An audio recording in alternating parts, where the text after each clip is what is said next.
নমস্কার, শুভ সন্ধ্যা। জয় সত্য সনাতন ধর্মের জয়।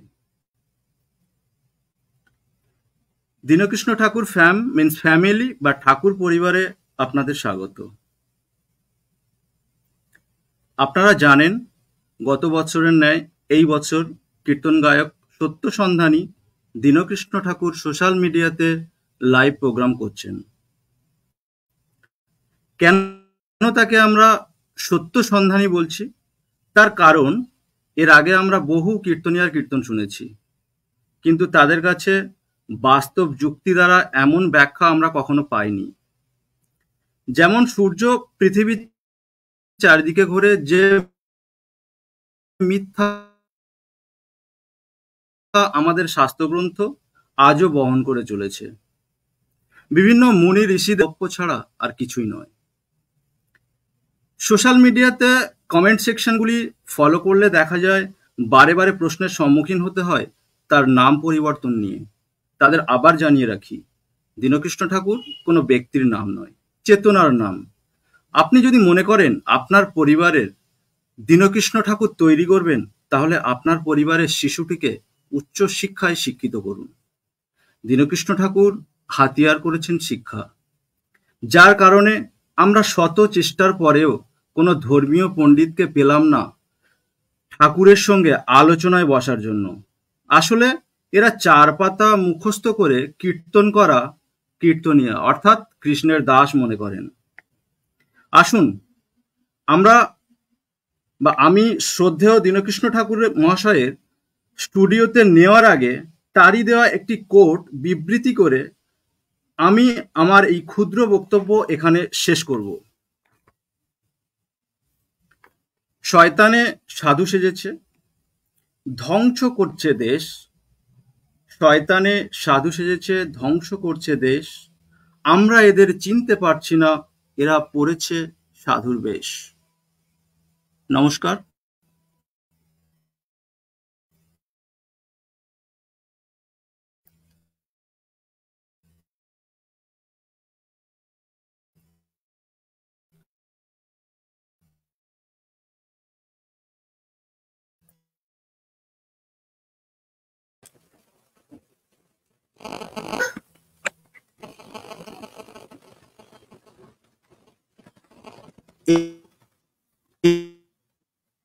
মনে হচ্ছে এই মুহূর্তে প্রবিদার আমার লাইভ সঙ্গে স্টুডিওতে রয়েছেন ইন্দ্রজিৎ চক্রবর্তী। তো আমি স্টুডিওতে নিয়ে নেব এবং ইন্দ্রজিৎ বাবুকে বলবো বক্তব্য এখানে পেশ করুন। নমস্কার, শুভ সন্ধ্যা জানাই সকলকে, বড়দের চরণে প্রণাম জানাই। আর আজকে এই লাইভের যে মূল আমাদের বিষয়বস্তু, শ্রী গৌরাঙ্গ দেবের বিষয়ে। দীনকৃষ্ণ ঠাকুর 2020-তে একটি বক্তব্য রেখেছিলেন, যা কিনা প্রচুর কন্ট্রোভার্সিয়াল হয়েছিল এক সময়, এবং যা পুরীর গহীন মধ্যেও প্রবেশ করেছিল সেই বক্তব্য, যা হলো চৈতন্য দেবের জন্ম এবং তার মৃত্যুর বিষয়ে যে মিথ বা যে মিথ্যে কথাগুলো রয়েছে সেগুলো তিনি সকলের কাছে তুলে ধরেছিলেন এবং চৈতন্য চরিতামৃতকে একটি ভুল গ্রন্থ বলে প্রমাণ করেছিলেন বা কোট করেছিলেন। তাই নিয়ে প্রচুর তুমুল কন্ট্রোভার্সিস হয় চারিদিকে এবং তার প্রতি প্রচুর বিরূপতা দেখা যায়। আজকের ডিবেটের বিষয়বস্তু বা আজকের আলোচনার বিষয়বস্তু রাখা হচ্ছে সেই বিষয় যে চৈতন্যদেব তিনি আদতেই কি চেয়েছিলেন বা তার মৃত্যু রহস্য কি ছিল, তার জন্মের পর তার কাজ এবং তার মৃত্যু রহস্যের বিষয়ে আজকের এই আলোচনা। বাকি প্যানেলিস্টদেরকে আমরা ধীরে ধীরে ডেকে নেবো, তারপর আমরা আমাদের মূল আলোচনায় প্রবেশ করব এবং আমরা জেনে নেব যে চৈতন্যদেবের মৃত্যুর 50 বছর অবধি কোন ভয়ে কীর্তন বন্ধ ছিল এবং কোন ষড়যন্ত্রের প্রভাবে শ্রী চৈতন্যদেবকে অকালে মৃত্যুবরণ করে নিতে হয়েছিল। ধন্যবাদ, আমরা পরের বক্তাদেরকে ডেকে নেব।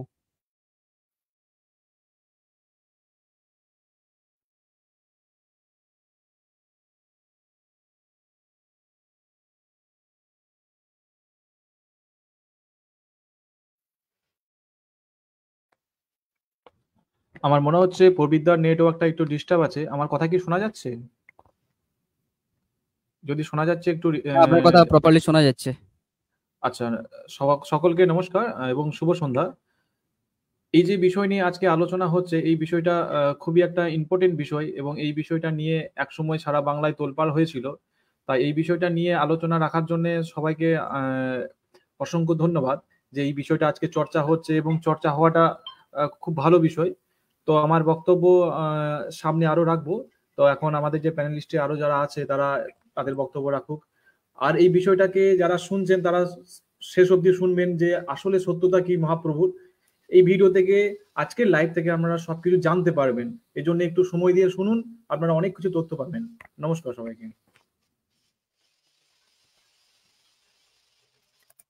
পায়েল ভট্টাচার্য, আপনি আপনার মূল্যবান বক্তব্য রাখুন। নমস্কার, জয় শ্রী রাধে সকলকে। জয় সত্য সনাতন ধর্মের জয়। আজকের বিষয়টা সত্যি প্রত্যেকটা মানুষের জানা উচিত, যেহেতু আজ অনেক মানুষই মহাপ্রভুকে কৃষ্ণ বানিয়েছে, সেহেতু মহাপ্রভুর কিভাবে মৃত্যু হলো বা তার যে তিনি কি প্রতিষ্ঠা করতে চেয়েছেন এবং কি প্রতিষ্ঠা হচ্ছে, এগুলো আমাদের সত্যি খুব জানা দরকার। সেই কারণে আমি চাইবো আজকের লাইভটা সকলে দেখুক। আজকের লাইভটা সকলে আপনারা শেষ পর্যন্ত দেখুন এবং শেয়ার করুন। আমরা চাই সত্যটা সামনে আসুক।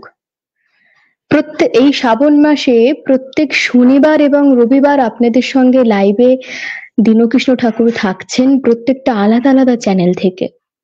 কিন্তু এখনো কোনো পণ্ডিত ব্যক্তি কে আমরা পেলাম না যিনি সাহস করে এগিয়ে এলেন আমাদের সঙ্গে লাইভে আলোচনা করার জন্য। আমরা কাউকে পেলাম না এখনো পর্যন্ত।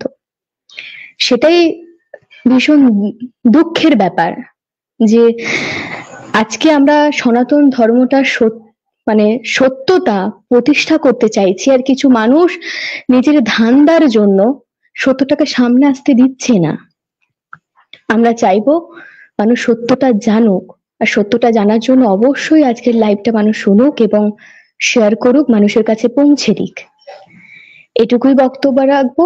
আর আরো একটা কথা আমি আরো একদিন বলেছি, আজও বলছি, আমরা এগিয়ে এসেছি, আপনারাও এগিয়ে আসুন।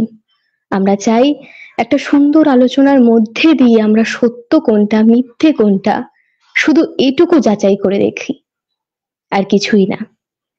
আজকে এটুকু বক্তব্য রেখে আমি আমার বক্তব্য শেষ করলাম। আর আমরা সবাই চাই যে মহাপ্রভুর সত্যটা প্রতিষ্ঠা হোক, যেটা দীনকৃষ্ণ ঠাকুর প্রত্যেকটা আসরে বলে থাকেন, মহাপ্রভুকে নিয়ে কিছু না কিছু বলে থাকেন এবং আমরা দেখি উনি অনেক কথা বলেন, অনেক বক্তব্য রাখেন। এবং এটা নিয়ে যারা পড়াশোনা করেছে বা দেখেছে তারাও দেখেছে যে হ্যাঁ, যে এটা ঠিক। আসলে কি আমরা তো পড়ি না, আমরা অনেকেই আছে যারা জানে না, মহাপ্রভুকে কৃষ্ণ বানিয়ে দিয়ে যারা বিজনেস করছে তারাও কিন্তু জানে না। আবার অনেকেই জানে সত্যটা কি, কিন্তু তারা প্রকাশ করতে চায় না। সত্য কোনটা মিথ্যে কোনটা এটা জানার জন্য আপনারা এগিয়ে এসেছি, আপনারাও এগিয়ে আসুন। এই বলেই আজকে আমি আমার বক্তব্য শেষ করলাম। জয় শ্রী রাধে সকলকে, আর জয় সত্য সনাতন ধর্মের জয়।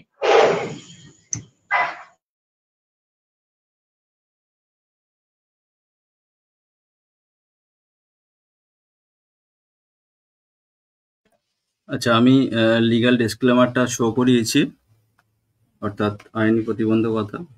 তো আমাদের মধ্যে শ্রদ্ধেয় দীনকৃষ্ণ ঠাকুর খুবই তাড়াতাড়ি জয়েন হবেন আশা করছি। ইন্দ্রজিৎ বাবুকে বলবো আপনি দু চার কথা বলতে থাকুন, তার মধ্যে আমরা ঠাকুরকে আমাদের সঙ্গে পেয়ে যাব।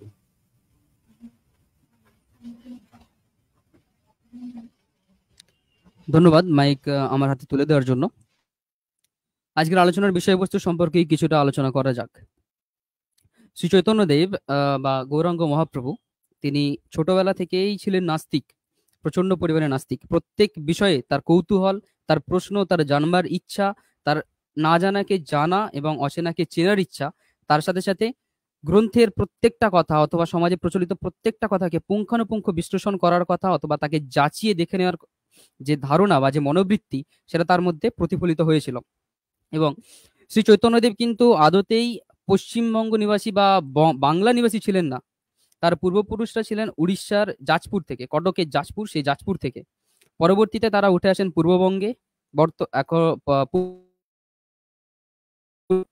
তারপর কোনো কারণে প্রধানত মনে করা হয় যে রুটি রুজি রোজগারের তাগিদেই তার পিতা চলে আসেন বাংলাতে, নবদ্বীপে। এরপর শ্রী চৈতন্যদেবের জীবনে শুরু হয় তার বিদ্যা জীবন, এবং তিনি সেখানে অত্যন্ত ফুলে ফেপে ওঠেন, বা তার যে মহিমা, তার পড়াশোনার যে মহিমা, তা ফুটে ওঠে চারিদিক থেকে। এরপর তিনি খোলেন টোল, যেখানে তিনি পড়াতেন বাচ্চাদেরকে, বিভিন্ন বিভিন্ন বাচ্চাদেরকে সংস্কৃত ভাষার চর্চা দিতেন, তার সাথে সাথে পুরাণের চর্চা, সাথে বিজ্ঞান চর্চা অবধি। পুরাণের প্রত্যেকটা কথাকে তিনি বিশ্লেষণ করতেন পুঙ্খানুপুঙ্খ, যে কারণে সেই সময়কার বাংলার তৎকালীন সময়ের ব্রাহ্মণ এবং বাকি শক্তি সাধকরা ছিলেন তার অত্যন্ত বৈরীরূপ ভাবাপন্ন, প্রতিকূল অবস্থায় তিনি ছিলেন অত্যন্ত।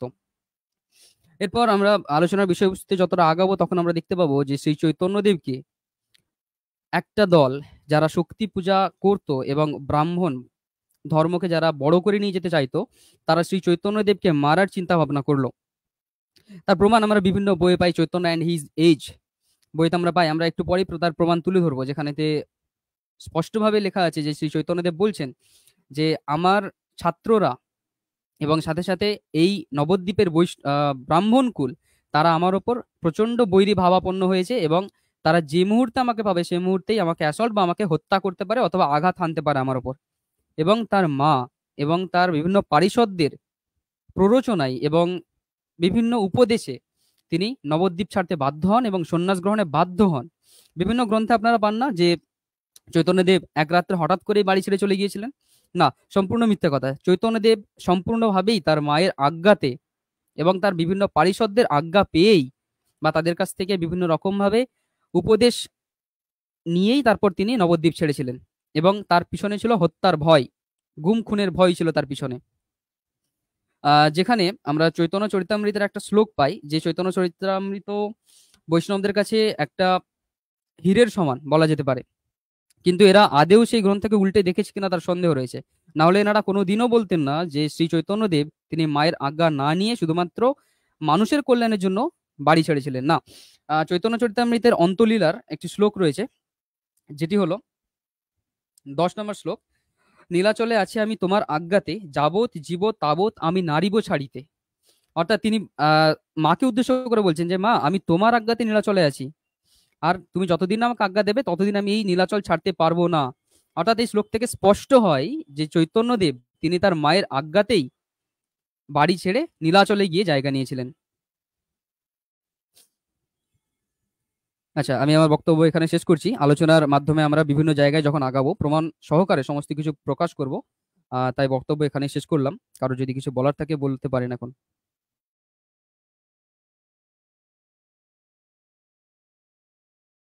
আমাদের মনে হয় এই বিষয়টা সম্বন্ধে সব থেকে ভালো আমাদের মধ্যে সদীয় দীনকৃষ্ণ ঠাকুরই বলতে পারবেন।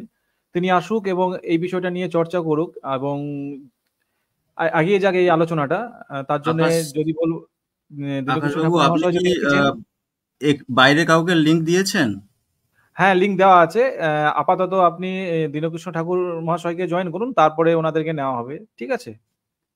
আচ্ছা আচ্ছা, ঠিক আছে। আমি জয়েন করেছি।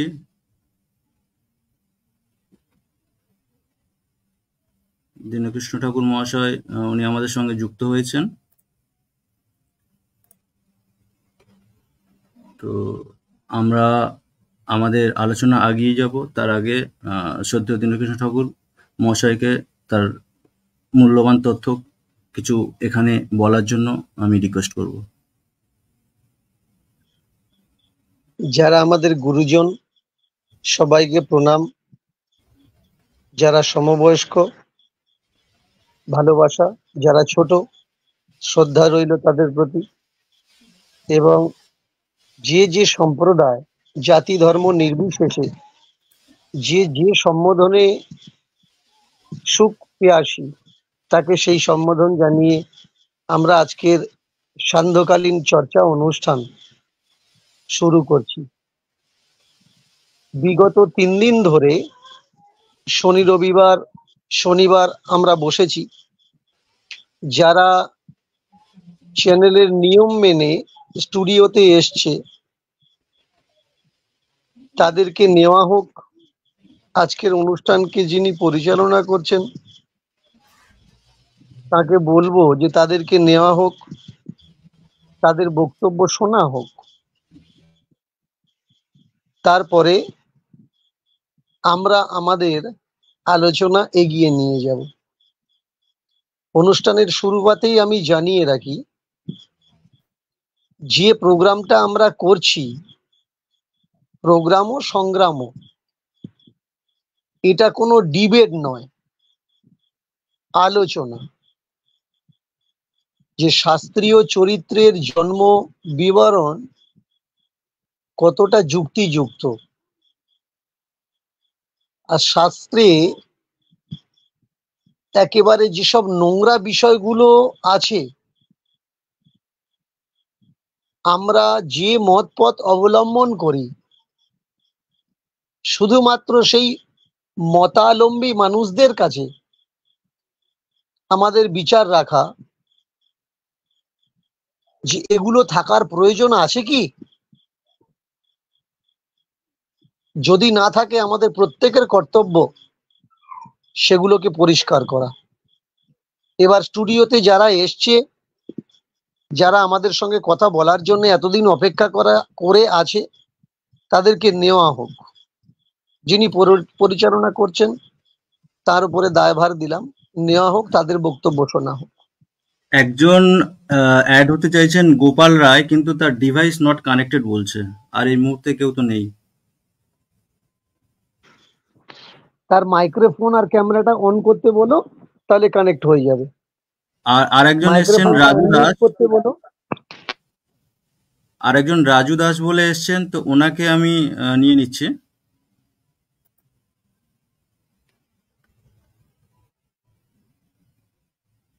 রাজেশ দাস, আপনি আপনার বক্তব্য রাখতে পারেন। আমি মানে ইউটিউবে বা ফেসবুক খুঁজে পাচ্ছিলাম না লাইভটা, যার জন্য লিঙ্কটা নিয়ে মানে অ্যাড হয়েছি।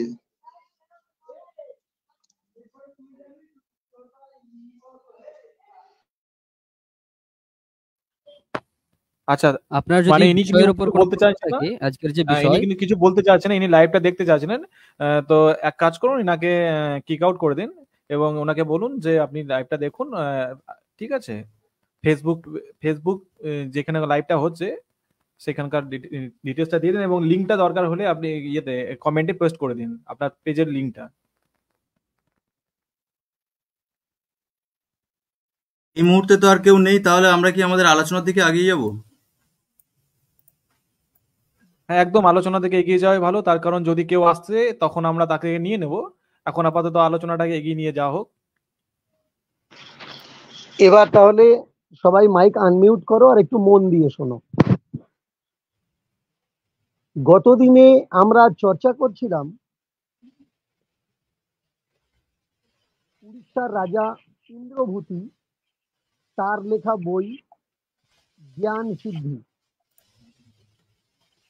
যেখান থেকে স্পষ্ট বোঝা যায় যে উড়িষ্যার জগন্নাথ মন্দির কোনো আর্যদের মন্দির ছিল না, বৌদ্ধদের মন্দির। শুধু তাই নয়, উড়িষ্যার প্রথম কবি সরলা দাস, উড়িষ্যার প্রথম কবি সরলা দাস, তার লেখা মহাভারত,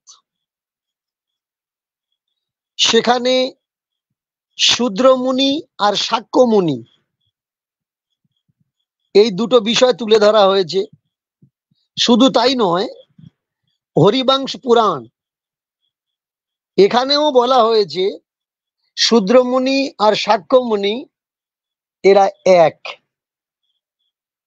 এর থেকে প্রমাণ পাওয়া যায় যে জগন্নাথ কোনো বর্ণবাদী উচ্চ বর্ণের দেবতা নয়, তিনি ভিল, জাতির ভিল সমাজের দেবতা ভগবান। এই জগন্নাথের, যাকে আমরা বৌদ্ধ বলে জানি, এই জগন্নাথ আর কেউ নয়, ইনি বৌদ্ধ, তথাগত বৌদ্ধ। প্রমাণ পাবো কোত্থেকে? যিনি বর্তমান আমাদের ভারতবর্ষের একজন বড় ইতিহাসকার রাজেন্দ্র প্রসাদ সিং, তার লেখা গ্রন্থ ভোলানাথ তিওয়ারির হিন্দি প্রায়বাচী শব্দকোষ, সেখানে তথাগত বুদ্ধের আর এক নাম আছে, তার মধ্যে লোকনাথ। বুদ্ধের আর এক নাম লোকনাথ।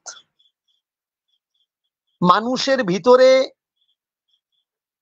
তার যে সম্মান, তার যে নীতি বিচার আদর্শ ছড়াচ্ছিল,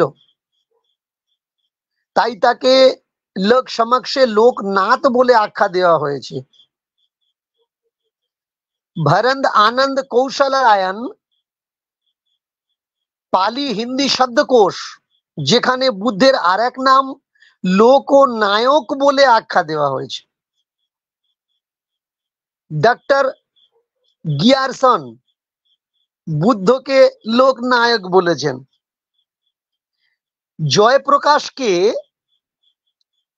জয়প্রকাশ নারায়ণকে যে উপাধি দেওয়া হয়েছে তা এখান থেকে প্রেরিত। লোকনায়ক শব্দটা এখান থেকেই প্রেরিত। এই লোকনায়ক থেকে যখন তিনি পুরো জগতে পরিচিত হন, তখন তার নাম জগন্নাথ হয়ে দাঁড়ায়। এই যে নামের পরে একটা নাথ আসছে, যেখানে যে নাথ সম্প্রদায় মচলন্দনাথ থেকে আরম্ভ করে গোরখনাথ, এরা সবাই বৌদ্ধিস্ট ছিলেন। এই লোকনাথ পরে জগন্নাথ হয়ে যায় যখন আমরা দেখব 7 থেকে 8वीं শতাব্দীর প্রমাণ। তাহলে বুঝতে পারবো, আমাদের কাছে স্পষ্ট হয়ে যাবে যে এই লোকনাথ, এই জগন্নাথ আর কেউ নয়, তিনি হলেন বৌদ্ধ, তথাগত বৌদ্ধ। যে বৈরজন তার স্থাপনা করেছিলেন ইন্দ্রভূতি রাজা। আমাদের ভারতবর্ষে 84 জন সিদ্ধ পুরুষ পাওয়া যায়। 7वीं 8वीं শতাব্দীর পর থেকে একবিংশ শতাব্দী পর্যন্ত 84 জনকে মান্যতা দেওয়া হয়, 84 সিদ্ধ পুরুষ। এই 84 সিদ্ধ পুরুষের ভিতরে 42 নম্বর সিদ্ধ পুরুষ হচ্ছেন উড়িষ্যার রাজা ইন্দ্রভূতি, আর 82 নম্বরে এনার ভগিনী বোন, ইন্দ্রভূতি রাজার বোন লক্ষ্মীকারা, এনাকেও সিদ্ধ পুরুষ হিসাবে মানা হয়। চমৎকার বিষয়, সেই জগন্নাথ, সেই পুরী হঠাৎ করে ভক্তিবাদীর ঝড় কিভাবে তোলা হলো? ভক্তিবাদীর ঝড় আসলো কোথা থেকে? এই ইতিহাসের দিকে যদি আমরা যাই, তাহলে দেখব একজন বলিষ্ঠ দিব্য জ্যোতি সম্পন্ন যুবকের প্রাদুর্ভাব ঘটেছে জগন্নাথ পুরী ধামে, যাকে কেউ কেউ চৈতন্য বলে জানেন, কেউ কেউ নিমাই বলে জানেন, কেউ কেউ সন্ন্যাসী বলে জানেন। যখন বৌদ্ধময় ছিল উড়িষ্যা, সেই বৌদ্ধময় উড়িষ্যায় প্রবেশ ঘটে চৈতন্যের, যার পুরো নাম পরে গিয়ে আমরা পাই শ্রীকৃষ্ণ চৈতন্য মহাপ্রভু। আমি আগেই জানিয়ে রাখছি, এই মহাপ্রভু উড়িষ্যার ভিলদের দেওয়া জগন্নাথের আর একটা খ্যাতি নাম। জগন্নাথের আর একটা খ্যাতি নাম। তো যেখানে বৌদ্ধেরা জ্ঞান, যোগ, দর্শন এসবের প্রচার করেন।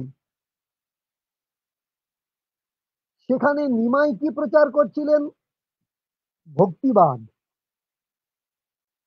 তো প্রথমটা কেউ মেনে নিতে পারেনি।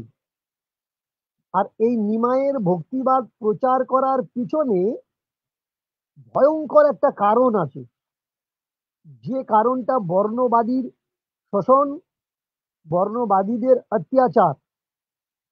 তৎসমকালীন ভারতবর্ষের একটা ঘৃণার সমাজ গড়ে তুলেছিল। যেমন আজকের আমাকে অনেকে বলে, কোন কীর্তনিয়া এসব কথা বলছে না, আপনি কেন বলছেন? আমি তো তখন অবাক হয়ে যাই সেই সব মানুষদের মুখের দিকে তাকিয়ে।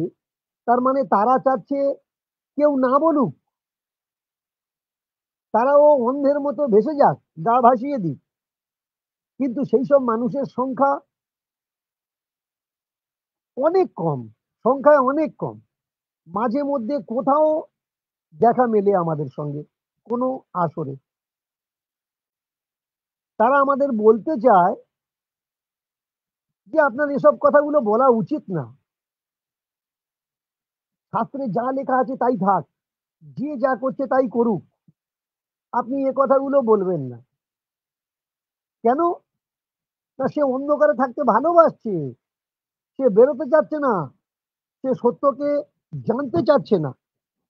যে নিমাই বাড়ি ছেড়ে গয়ার পথে যাত্রা করলেন বাবার আত্মাকে শান্তি দেওয়ার জন্য, পিণ্ডদানের জন্য,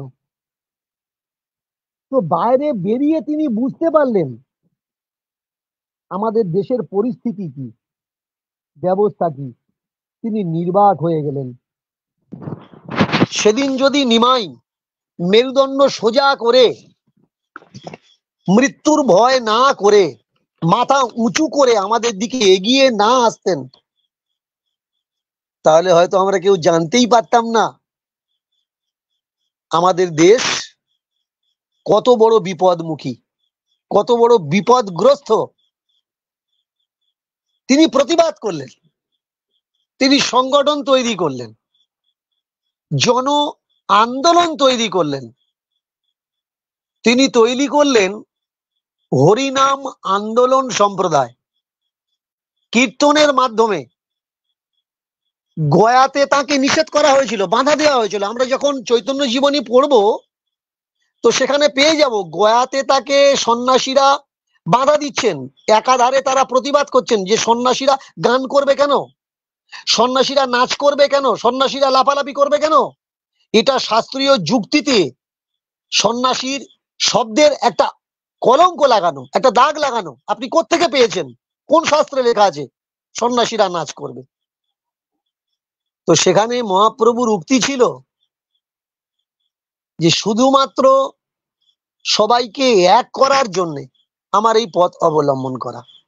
তার মানে তিনি স্পষ্ট বলতে চাইলেন এক ভারত, এক ধর্ম, এক মত, এক পথ, শুধুমাত্র মানবতা, যেখানে উঁচ নিচ জাতি ধর্মের শোষণ বেড়া কিচ্ছু থাকবে না, শুধুমাত্র মানব ধর্ম প্রতিষ্ঠা করার জন্য তিনি উঠে দাঁড়িয়েছেন।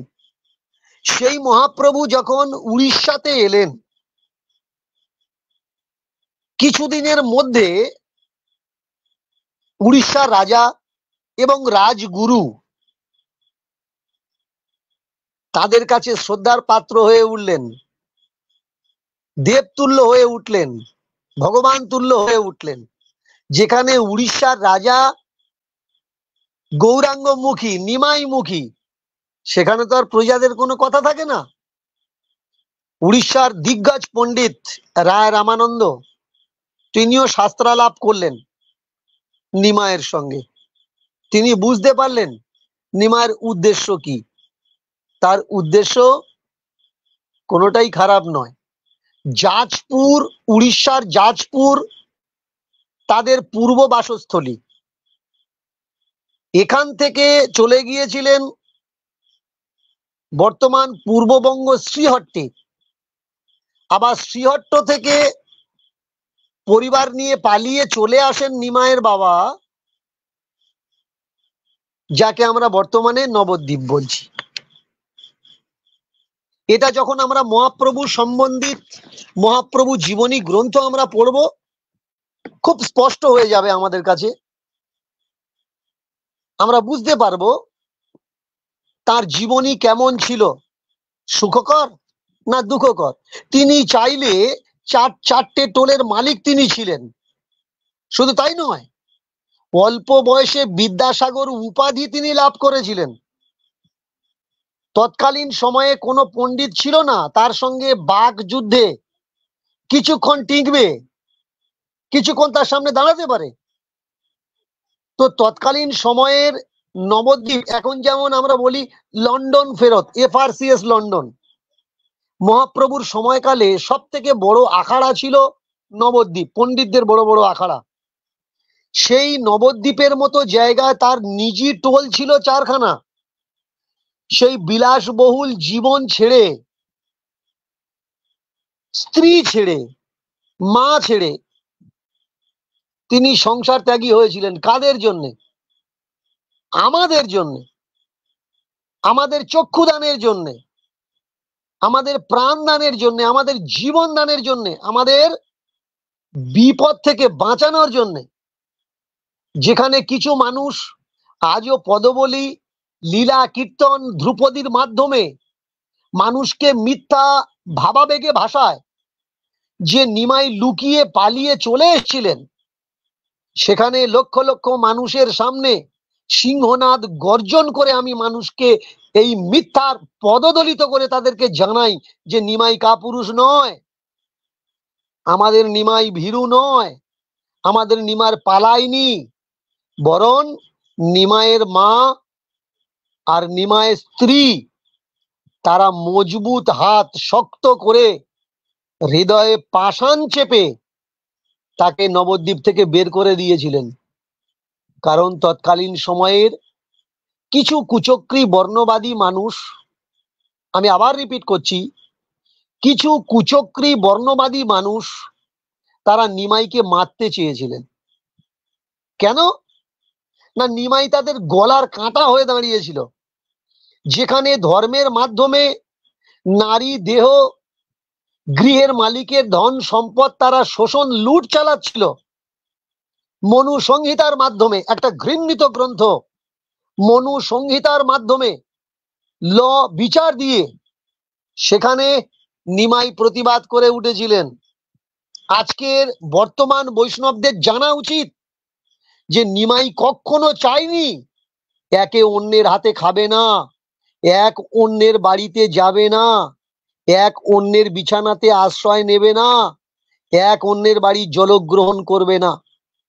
নিমাই আর নিত্যানন্দ দুজনে যখন এক হলেন, এক হয়ে প্রেম ধর্ম প্রচারে অগ্নিমুখী পরিস্থিতি দাঁড়ালো। পুরো বাংলা তথা উড়িষ্যা রাত তাদের জয়কারে জয়ডঙ্কারে গুঞ্জিত হতো যে এমন প্রেমের ধর্ম, এমন শান্তির ধর্ম, বৈষ্ণব ধর্ম আগে আমরা কখনো শুনিনি। ভক্তিবাদের ধর্ম, ভক্তির মাধ্যমে গদ গদ কণ্ঠে, যেখানে জাতি ধর্ম নির্বিশেষে কোনো জাত নেই, যেখানে মানুষ শ্রেষ্ঠ, একে অপরকে তারা কোল দিতে থাকতো, আলিঙ্গন করতে থাকতো, একে অপরকে তারা ভালোবাসা দিত। জনস্রোত, নাম, যশ, খ্যাতি, শুধু তাই নয়, তৎকালীন সময়ের মুসলমান প্রীতি, নিচ জাতির ভালোবাসা একটা ভয়ঙ্কর প্রেক্ষাপট হয়ে দাঁড়ালো উড়িষ্যার রাজতন্ত্রের কাছে।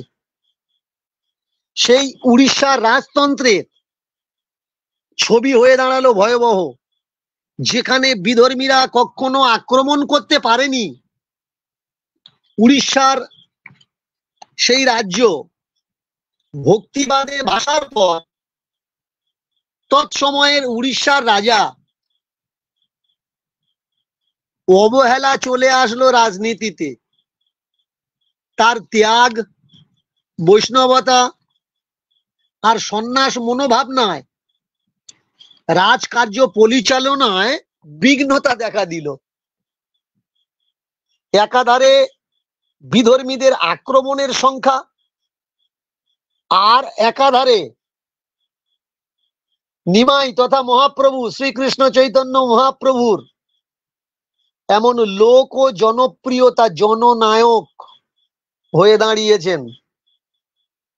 তো রাজনীতির পদে থাকা মন্ত্রী থেকে আরম্ভ করে বেশ কিছু গদি সামলানো মানুষ তারা চক্রান্ত করলেন। নিমাই আসার আগে উড়িষ্যা চলছিল ভালো, নিমাই আসার পরে সবকিছু ব্যাঘাত ঘটেছে। তাই সেই রাতোরাত 48 বৎসরের দিব্য পুরুষকে, দিব্য জ্যোতি প্রদীপকে আমরা হারিয়ে ফেললাম। কেউ কেউ বলল তিনি মিলিয়ে গেছেন, কেউ কেউ বলল না, তাকে হত্যা করা হয়েছে। তো এই জায়গায় আমার কথা বা অন্যের কথা মাইনে রাখে না। মাইনে রাখে কার কথা? মাইনে রাখে দলিল, তৎকালীন সময়ের দলিল, গবেষক, ঐতিহাসিক যারা আছে, আমাদের দেশ যাদেরকে মান্যতা দিয়ে রেখেছে তাদের কথা মাইনে রাখে। মহাপ্রভুর সমসাময়িক কালের 4 জনের নাম উঠে আসে, যারা আমাকে অনেকে কমেন্ট করেছে অনেক ভিডিওর নিচে যে বাবা, মহাপ্রভুর নিখোঁজ এই রহস্য জানতে গেলে আমরা কাদের কাদের বই পড়ব, মহাপ্রভু কোথায় গেলেন, কোন কোন লেখকের বই পড়লে আমরা জানতে পারবো। তাদেরকে বলছি, কাছে খাতা কলম থাকলে প্রস্তুত হয়ে যাওয়ার লিখে নাও যারা জানতে চায়, বা এই ভিডিওটা যখন পরে আপলোড হবে ইউটিউব বা ফেসবুকে, সেখান থেকেও এই নামগুলো সংগ্রহ করা যাবে। 1 নাম্বার অচ্যুতানন্দ দাস, উড়িষ্যার বিখ্যাত পঞ্চসখা সাধক কবি, তার লেখা শূন্য সংহিতা। 2 নাম্বার গোবিন্দ দাস, তার লেখা চৈতন্য চক্রা। 3 নাম্বার মাধব পট্টনায়ক, তার লেখা বই বৈষ্ণব লীলামৃত। আর 4 নম্বরে বৈষ্ণব দাস, তার লেখা চৈতন্য গৌরাঙ্গ চক্রা। প্রথম যে লেখক অচ্যুতানন্দ দাস, আমরা তার মতামত জানব। তার গ্রন্থে তিনি লিখে রেখেছেন শূন্য সংহিতায় 1533 অক্ষয় তৃতীয়ার আগের রাত, আমি বিষয়টা আবার রিপিট করছি, 1533 অক্ষয় তৃতীয়ার আগের রাত দারু ব্রহ্মে মিশে যেতে দেখেছেন অচ্যুতানন্দ দাস। গোবিন্দ দাস, তার লেখা বই চৈতন্য চক্রায় তিনি লিখছেন 1534। এই জায়গায় একটু নোট করার দরকার, আগের লেখক অচ্যুতানন্দ দাস তিনি লিখলেন 1533, কিন্তু গোবিন্দ দাস ইনি লিখলেন 1534 আষাঢ় মাস শুক্লা সপ্তমীর সন্ধ্যায় গুন্ডিচা বাড়িতে উজ্জ্বল জ্যোতি রূপে জগন্নাথ বিগ্রহে মিলে যায়। মাধব পট্টনায়ক, তার লেখা বই বৈষ্ণব লীলামৃত, সেখানে তিনি লিখছেন 1533 অক্ষয় তৃতীয়ার দিন। একটু খেয়াল করার বিষয়, প্রথম কবি তিনি বললেন 1533, দ্বিতীয় কবি লিখলেন 1534। কেউ বলছেন অক্ষয় তৃতীয়ার আগে, কেউ লিখলেন আষাঢ় মাস শুক্লা সপ্তমী, কিন্তু মাধব পট্টনায়ক লিখছেন 1533 অক্ষয় তৃতীয়ার দিন। পায়ে ইটের আঘাতে সংক্রামক ব্যাধি হয়, তার থেকে ঘা উৎপন্ন হয়, আর সেই ঘা থেকে সেপটিক হয়, পরে তার মৃত্যু হয়। বৈষ্ণব দাস তার লেখা বই চৈতন্য গৌরাঙ্গ চক্রা, তিনি লিখছেন কোনো এক পূর্ণিমাতে, বৈষ্ণব দাস না তো মাস, না তো বার, না তো তিথি, তিনি শুধু বললেন যে কোনো এক পূর্ণিমাতে রাত্রি 10টা নাগাদ শ্রী বিগ্রহে চন্দন লেপনের পর 2টায় গরুর স্তম্ভের পিছনে, ভালো করে খেয়াল করো, গরুর স্তম্ভের পিছনে শ্রী চৈতন্য দেবের মৃতদেহ দেখতে পাওয়া যায়। এগুলো হলো তখনকার সমসাময়িক কালের লেখক কবি। পরে যদি আমরা গবেষকদের কথা বিচার করি, আমাদের ভারতবর্ষের 20 শতাব্দীর পর 1950 সালের পর থেকে মহাপ্রভুর মৃত্যু খোঁজ চরম শিখায় ধারণ করেছিল, যে মহাপ্রভু কোথায় গেলেন। সেখানে বহু মানুষ খুঁজেছেন, যাদের নাম সামনে এসছে, আবার অনেক মানুষের নাম সামনে আসেনি। আমি কীর্তনের স্টেজে দাঁড়িয়ে কথাগুলো বলি যে আজকের যারা কীর্তন সম্রাট নাম নিয়ে ঘুরছে, এরা কেউ কীর্তন সম্রাট নয়। কীর্তন সম্রাট কে? কীর্তন সম্রাট বাগবাজারের কীর্তনিয়া, যিনি মহাপ্রভুর হারিয়ে যাওয়া, নিখোঁজ হয়ে যাওয়া সন্ধান পাওয়ার জন্যে তিনি কীর্তন ছেড়ে দিয়ে চলে গেছিলেন উড়িষ্যায়। শুধুমাত্র তাকেই বলা যায় কীর্তন সম্রাট। এছাড়া আর তাকে জগৎ কীর্তন সম্রাট বলে আখ্যা দিয়েছেন। কিন্তু আজকের বর্তমানে যারা কীর্তন সম্রাট নাম নিয়ে ঘুরছে, এরা স্বনামী, স্বখ্যাতিতে পরিচিত। তো আমরা যদি আসি গবেষকদের কথায়, প্রথমত মেভিল টি কেনেডি, দ্বিতীয় নাম্বার রমাকান্ত চক্রবর্তী, তৃতীয় নাম্বার প্রফুল্ল কুমার সরকার। এনারা বলেন ভাবুন্মাদ অবস্থায় সমুদ্রে কীর্তন করতে করতে যান এবং জলে ডুবে তার মৃত্যু হয়। কিছু গবেষকদের ধারণা ছিল যে মহাপ্রভুর মৃগী রোগী ছিলেন তিনি। মৃগী রোগ তার ছিল, কীর্তন করতে করতে সেই মৃগী রোগ যখন দেখা দিত, তখন তিনি জ্ঞান শূন্য হয়ে যেতেন, আর সেই পরিস্থিতিতে তিনি সমুদ্রে পড়েছেন আর তিনি ওঠেননি।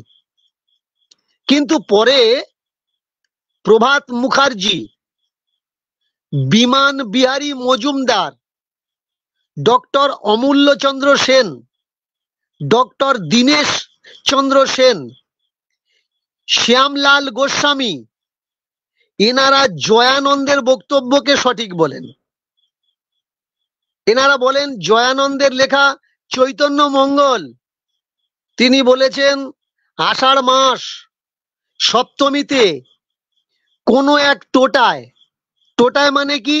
টোটা মানে হচ্ছে বাগান বাড়িকে টোটা বলে। সেই বাগান বাড়িতে পায়ে ইট লাগার কারণে সেপটিক হয়ে তার মৃত্যু হয়। সব থেকে ভয়ঙ্কর তথ্য তো তখন আসলো যখন ভারতবর্ষের দিগ্গজ ঐতিহাসিক খোঁজ করা মানুষগুলো তারা খুঁজতে গেলেন মহাপ্রভুকে। তার ভিতরে রাখাল দাস বন্দ্যোপাধ্যায়, যিনি আমাদের ভারতবর্ষের মাটির নিচে বিধ্বস্ত হয়ে যাওয়া সভ্যতাকে খুঁজে বের করে দেন। সেই রাখাল দাস বন্দ্যোপাধ্যায়, ডক্টর নিহার রঞ্জন রায়, নির্মল নাগ, লেখক যুধিষ্ঠির জানা, যাকে আমরা অনেকে মালিবুড়ো হিসাবে জানি, ডক্টর দীপক চন্দ্র, দুর্গা প্রসাদ চট্টোপাধ্যায়, ডক্টর জয়দেব মুখোপাধ্যায়, এনাদের ধারণা নীলাচলে হত্যা করে গোপনে সমাধিস্থ করা হয়েছে মহাপ্রভুকে। এইবার আমরা যদি দেখি গোবিন্দ দাস, লোচন দাস, দিবাকর দাস, অচ্যুতানন্দ দাস এবং মহাপ্রভুর যিনি বাড়ির চাকর ঈশান নাগর, তার লেখা গ্রন্থে, তাহলে হত্যা এবং জগন্নাথ মন্দিরকে ইশারা করছে যে জগন্নাথ মন্দিরে তাকে হত্যা করা হয়েছে এবং গোপনে তাকে কোথাও না কোথাও সেই মন্দিরের ভিতরে সমাধিস্থ করা হয়েছে। কিন্তু তুহিন মুখোপাধ্যায়, যার বিখ্যাত লেখা একখানা বই চৈতন্যের শেষ প্রহর, ইনি দাবি করছেন সারঙ্গড়ের দুর্গা, যারা উড়িষ্যাতে গেছেন জগন্নাথ মন্দির দর্শনের জন্য তারা এই বিষয়টা ভালো করে বুঝবেন। উড়িষ্যার জগন্নাথ মন্দির থেকে অনেক দূরে সারঙ্গড়ের দুর্গায় তার মৃত্যু হয়, আর সেখানে গোপনে তাকে সমাধিস্থ করা হয়। সেনাপতি গোবিন্দ বিদ্যাধরের এতে হাত বলে দাবি করা হয়।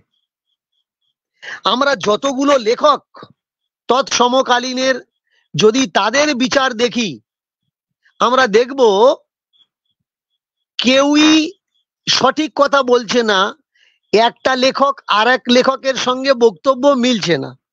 তারা কোথাও না কোথাও একটা সত্য লুকানোর চেষ্টা করছে।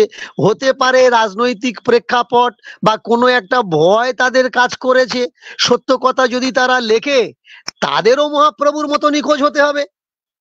কিন্তু মহাপ্রভু যে জলে মিলিয়ে যায়নি, মহাপ্রভু যে নীলাচলের পথে চলে যায়নি, মহাপ্রভু যে দারু ব্রহ্মের সঙ্গে জ্যোতির্ময় দেহ নিয়ে বিলীন হয়ে যায়নি, এটা একাধারে অযুক্তিকর বলে মনে হয়। সন্দেহ প্রকাশ হয় তখন যখন জয়দেব মুখোপাধ্যায় এনার গবেষণায় উঠে আসে ভয়ঙ্কর ভয়ঙ্কর তথ্য।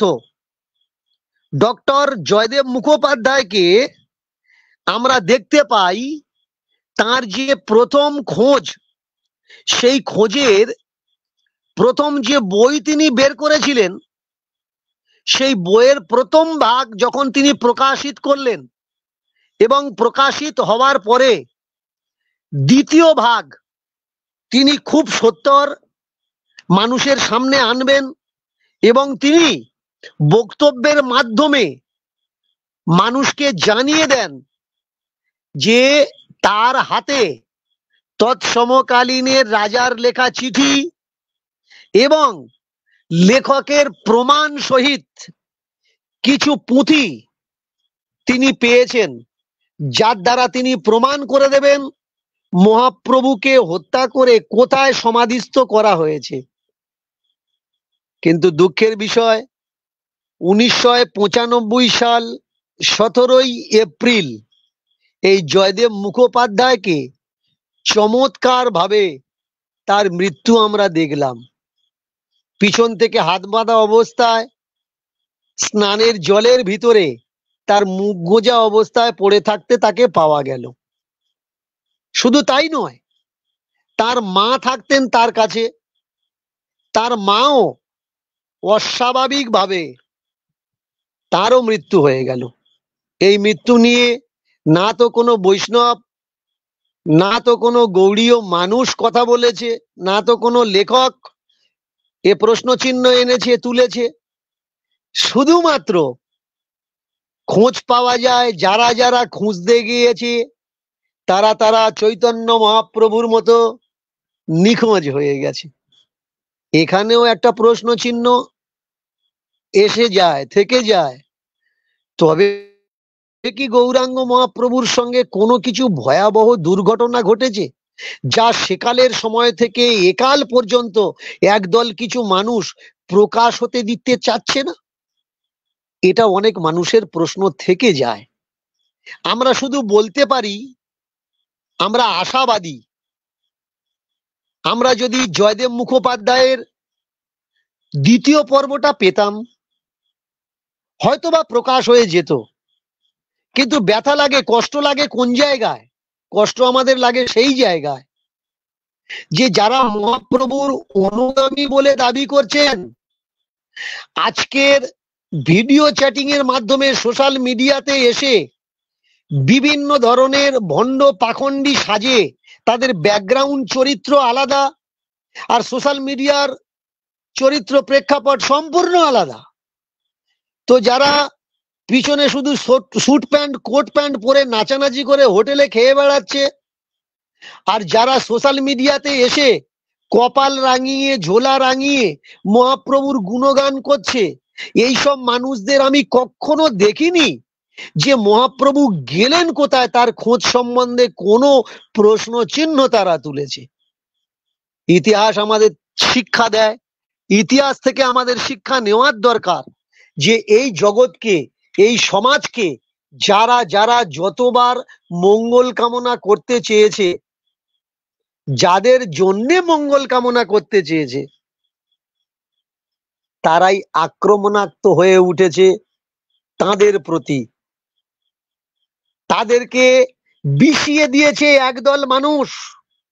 যেমন করে দীনকৃষ্ণ ঠাকুর কীর্তন করছে, কীর্তনের আসরে যারা নিন্দা করছে তাদের বেশিরভাগই মানুষের খোঁজ নেবে, তারা কিন্তু উচ্চ বর্ণের মানুষ নয়। আমি এই সোশ্যাল মিডিয়ায় এই আলোচনার মাধ্যমে, শ্রাবণ মাসের আলোচনার মাধ্যমে তাদের প্রত্যেককে ডাকছি, কোন বর্ণবাদী মানুষের আমরা কাউকে পাচ্ছি না। কিন্তু তুমি লক্ষ্য করবে কমেন্ট বক্সে গেলে, যেখানে দাস নামের পরে দাস লেখা আছে আর কি, এদের প্রোফাইল চেক করে বের করবে এরা সেই পাখণ্ডী তিলক কাটা মানুষ যারা বৈষ্ণব ধর্মের নাম করে আমাদের ভারতীয় তথা গৌড়ীয় বৈষ্ণবের গায়ে কলঙ্ক লাগাচ্ছে। বৈষ্ণব সংজ্ঞাটা তারা জানে না, তারা এসে শুধুমাত্র ভুলভাল কমেন্ট আর নিন্দা করছে, গালাগালি করছে। কিন্তু একটা কীর্তনিয়াকে, একটা গুরু মহারাজকে, একটা শাস্ত্রীকে আমি এখনো পর্যন্ত পাইনি, কোনো উচ্চবর্ণের মানুষকে। আমি তাদেরকে চুনতি দিচ্ছি, তারা আমার সঙ্গে বসুক, আলোচনায় বসুক, আমি তাদের প্রমাণ করে দেব শাস্ত্রে নোংরামো আছে কিনা। একটা বিষয় আমি তুলে ধরেছিলাম, কুচ যুগ শোভিত মুক্তার হারে, সরস্বতীর প্রণাম মন্ত্র আর সরস্বতীর ধ্যান মন্ত্র, সেখানে ছোট্ট ছোট্ট বাচ্চাদের দিয়ে এইসব নোংরা নোংরা মন্ত্র উচ্চারণ করানো হচ্ছে। একজনকে আমি পাইনি যে প্রমাণ করবে শাস্ত্রীয় যুক্তি দ্বারা যে কুচো শব্দের অর্থ স্তন নয়, যুগ শব্দের অর্থ দুটো নয়। তাহলে আমাদের কর্তব্য কি? আমাদের কর্তব্য শাস্ত্রের থেকে এই নোংরা গুলো বের করে যতটুকু সঠিক আছে সেই সঠিকটুকু আমাদের গ্রহণ করা। যে সঠিকটুকু শুধুমাত্র জনমঙ্গল, সমাজ মঙ্গল, বিজ্ঞান ভিত্তিক, যুক্তি ভিত্তিক আমরা খুঁজে পাই, ততটুকু রাখার দরকার। আর এই যে বিদেশি ধর্মগ্রন্থ, এই যে বিদেশিদের লেখা বই শুধুমাত্র আমার সনাতন ধর্মের গায়ে কলঙ্ক লাগানোর জন্য ব্যস্ত। আমাদের প্রত্যেকের কর্তব্য, প্রত্যেকটা সনাতনীর কর্তব্য শাস্ত্র থেকে টান মেরে এই নোংরাগুলো ডাস্টবিনে ফেলে দেওয়া। আর প্রথমেই আমি বলছিলাম বিগত দিনে যে কোনটা সনাতন ধর্ম, আসুন আমার সঙ্গে চর্চা করে। আপনারা যদি খুঁজে না বের করতে পারেন, আপনারা, আমরা খুঁজে বের করে রেখেছি যতটুকু পড়াশুনো করেছি। আসুন আমরা চর্চা করি কাকে সনাতন ধর্ম বলে আর কোনটা প্রকৃত সনাতন ধর্ম বলে। আপনাদের সবাইকে, যারা আমাকে ঘৃণা করছেন, যারা আমাকে নিন্দা করছেন, প্রত্যেকটা মানুষকে আমি চুনতি দিলাম, আমার সামনে বসুন আর আমাকে মিথ্যা প্রমাণ করে দেখান।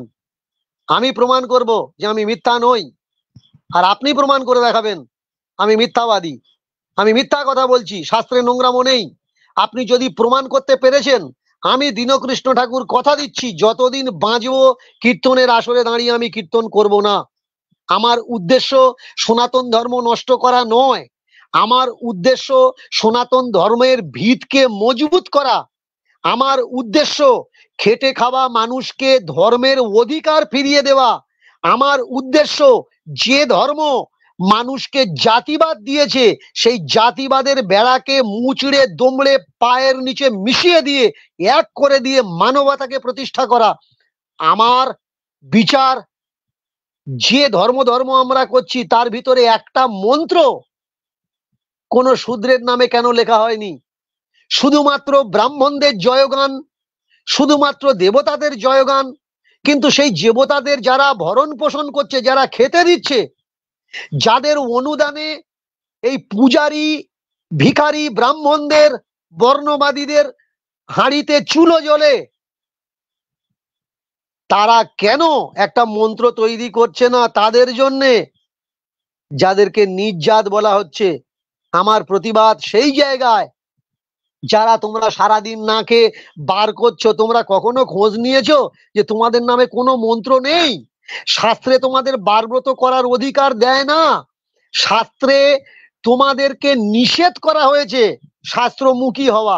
তোমরা শুধুমাত্র, শাস্ত্রে প্রমাণ আছে, শূদ্র শুধুমাত্র উচ্চ বর্ণের এবং তার প্রভুর উচ্ছিষ্ট খেয়ে ফেলে দেওয়া ছেঁড়া জামা কাপড় পরে জীবন পালিত করবে। যে অধিকার আজকে তোমরা পেয়েছো, তোমরা পড়াশুনো করছো, তোমরা চাকরি করছো, মাথা উঁচু করে দাঁড়িয়েছো, তোমরা কলম ধরতে জানো, তোমরা বলতে জানো, সেই বলার ক্ষমতা, লেখাপড়ার ক্ষমতা কে দিয়েছে? কোন শাস্ত্র তোমাদের দেয়নি। কোন নিকৃষ্ট মনুবাদী ঘৃণ্য উচ্চবর্ণের মানুষ তোমাদের দেয়নি। যারা দিয়েছে তাদেরকে জানার চেষ্টা করো, তাদেরকে বোঝার চেষ্টা করো। যে মন্দিরে মা সরস্বতীর নামে মূর্তি তৈরি করে এমন নোংরা নোংরা মন্ত্র উচ্চারণ তোমাদের ঘরের ছেলে মেয়েদের দিয়ে করানো হচ্ছে, একবার পড়াশুনো করে দেখো কাকে পুজো করার দরকার, সাবিত্রীকে নাকি সরস্বতীকে? জ্যোতিরাও ফুলেকে নাকি সরস্বতীকে? এই অধিকার কে তোমার দিয়েছে? লেখাপড়ার অধিকার বৈদিক দেবতারা, আর্যের দেবতারা, নাকি বাবা সাহেব আম্বেদকর? নিচে নেমে এসো, লেখাপড়া করো, আর জানো যে এই অধিকার তোমার হাতে তুলে দিয়েছে কে। শূদ্রের নিচু হয়ে থাকা মাথা, গলায় ভাঁড় বেঁধে থুতু ফেলতে হবে, কোমরে ঝাঁটা দিয়ে রাস্তা দিতে হবে, মন্দিরের ধারে বাড়ে যারা যেতে পারবে না, যাদের ছায়া মারালেও অপরাধ, যাদের মুখ দেখলে গঙ্গা স্নান করতে হয়, তাদের হাতে কলমটা তুলে দিয়েছে সে কে, কোনজন? এর জন্য জানা লাগবে, এর জন্য লেখাপড়া করা লাগবে। আগামী আরো দিনে শনিবার রবিবার করে প্রত্যেক শ্রাবণ মাসের প্রত্যেক শনিবার আর রবিবার আমি আসব।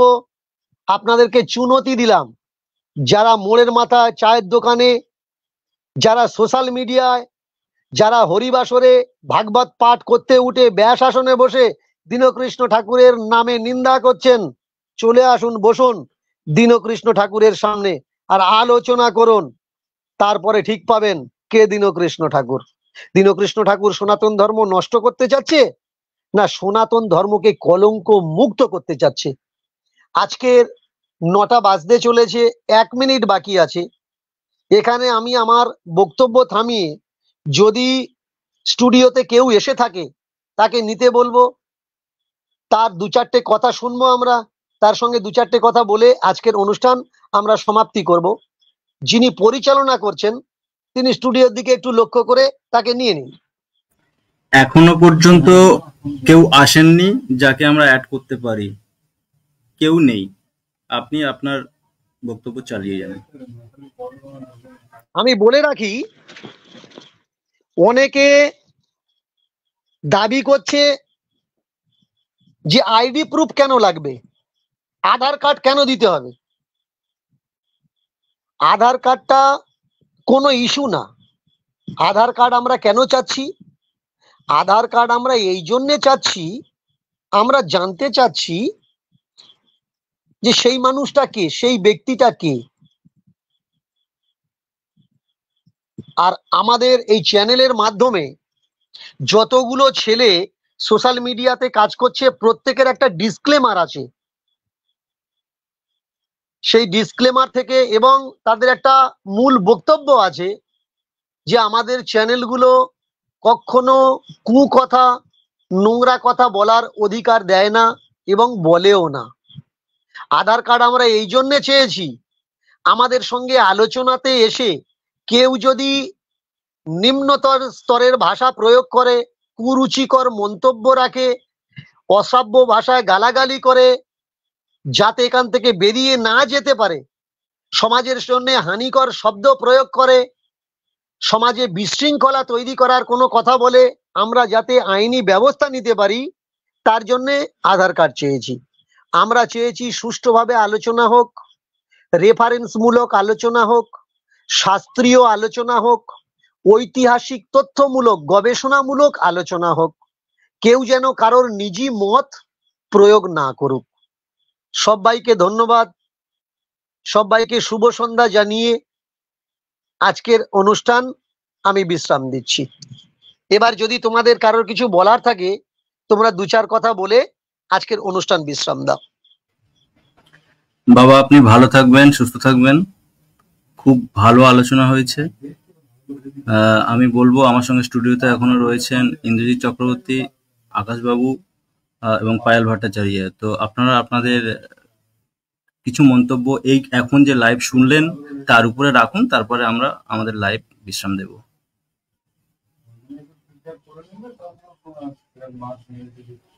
আচ্ছা পণ্ডিত, আচ্ছা ইন্দ্রজিৎ তুমি বলে না। আচ্ছা, আমি দীনকৃষ্ণ ঠাকুর এতক্ষণ অবধি যে যে কথাগুলি বলে গেলেন, যেমন চৈতন্যদেবের মৃত্যুর পিছনে কি কি কারণ থাকতে পারে, যেমন নবদ্বীপে তার যে রকম বাড়বাড়ন্ত ছিল বা তার পিছনে যত মানুষের জনবহুলতা ছিল, সেই জনবহুল তৎকালীন সমাজের শক্তি পূজারী এবং ব্রাহ্মণবাদকে ক্ষয়িষ্ণু করে তুলেছিল। তিনি তার কথা বললেন। তিনি আর একটা অ্যাসপেক্ট আমাদের দিলেন যে কোনো এক রাজনৈতিক কারণে চৈতন্যদেবকে গুণ খুন করা হয়ে থাকতে পারে। আসুন আমরা তার কয়েকটা প্রমাণ দেখে নেব। বিভিন্ন ইতিহাসবিদরা এই বিষয়ে কি বক্তব্য রেখেছেন, আমরা বই থেকে সরাসরি তাদের প্রমাণ কয়েকটা দেখে নেব। আচ্ছা, আমি স্ক্রিন শেয়ার করবো, স্ক্রিনটা শেয়ার করানো হোক।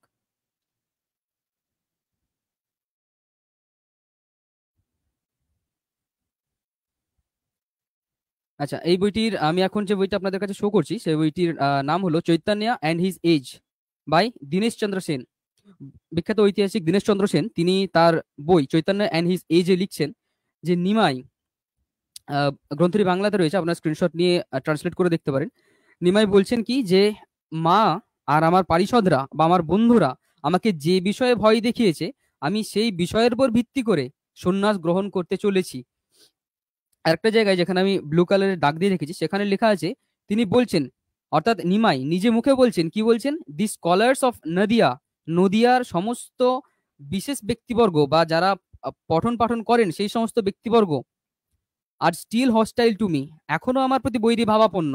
দে হ্যাভ গন সো ফার, তারা এত দূরে গিয়ে গেছে as to threaten to assault me, যে আমাকে তারা হত্যাও করতে পারে বা আমাকে থ্রেট করছে যে তারা আমাকে হত্যা করবে, এই বিষয় নিয়ে। এরপর আরেকটা বিষয় আছে আমাদের সামনে, যেটা হলো আমি আরেকবার স্ক্রিন শেয়ার করছি অন্য একটা দিকে। রাজনৈতিক অ্যাসপেক্ট একটা দীনকৃষ্ণ ঠাকুর আমাদের সামনে তুলে ধরেছেন, সেই বিষয়টি নিয়েও কয়েকটা প্রমাণ না তুললেই নয়। আমরা এখন আলোচনা করব রাখাল দাস বন্দ্যোপাধ্যায়ের বই, ঐতিহাসিক একটি বই নিয়ে, যার নাম হলো history of Odisha. History of ওড়িশার বইতে পেজ নাম্বার 330, এখানে তিনি লেখেন, suddenly from the beginning of 16th century বা 16 শতাব্দী, এক মিনিট আমার স্ক্রিনটা একটু সমস্যা করছে, হ্যাঁ 16 শতাব্দীতে চৈতন্য তিনি যখন পৌঁছাচ্ছেন পুরীতে জগন্নাথ দেবের মন্দিরের উদ্দেশ্যে, তখন সেখানকার রাজা ছিলেন ইন্দ্রদুম্ন, বা সেই ইন্দ্রদুম্ন রাজা তিনি সেই সময় কি বলছেন এখানে যে we must admit that Chaitanya was one of the principal causes, যে চৈতন্য ছিলেন এক মুখ্য কারণ অফ দ্য পলিটিক্যাল ডিক্লাইন, রাজনৈতিক অবসাদের পিছনে, of the empire and the people of Odisha, সেই সময়কার সাম্রাজ্যের এবং সেই সময়কার উড়িষ্যাতে। এবং চৈতন্য দেবের কারণেই সেই সময়কার যিনি মহারাজ ছিলেন তিনি তার কাছ থেকে বিভিন্ন বক্তব্য নিতেন, এবং যেহেতু চৈতন্যদেব বৈষ্ণব ধর্মে অবলম্বী ছিলেন এবং তিনি সকলে প্রেম দান করার কথা বলতেন, তাই তিনি এইসব যুদ্ধ তিনি একদম মেনে নিতেন না, এবং যার কারণেই সেই সময় পলিটিক্যাল একটা ডিক্লাইন দেখা যায়, যার কারণে পুরীর বিভিন্ন পারিষদরা, রাজার যে পারিষদরা ছিল তারা তার প্রতি বৈরভাবাপন্ন হন এবং তাকে হত্যা করার জন্য অঙ্গীকারবদ্ধ হন। আচ্ছা, এই ছিল আজকে প্রমাণ যা তুলে ধরলাম। এরপর বাকি প্যানেলিস্টরা তাদের বক্তব্য রাখবে।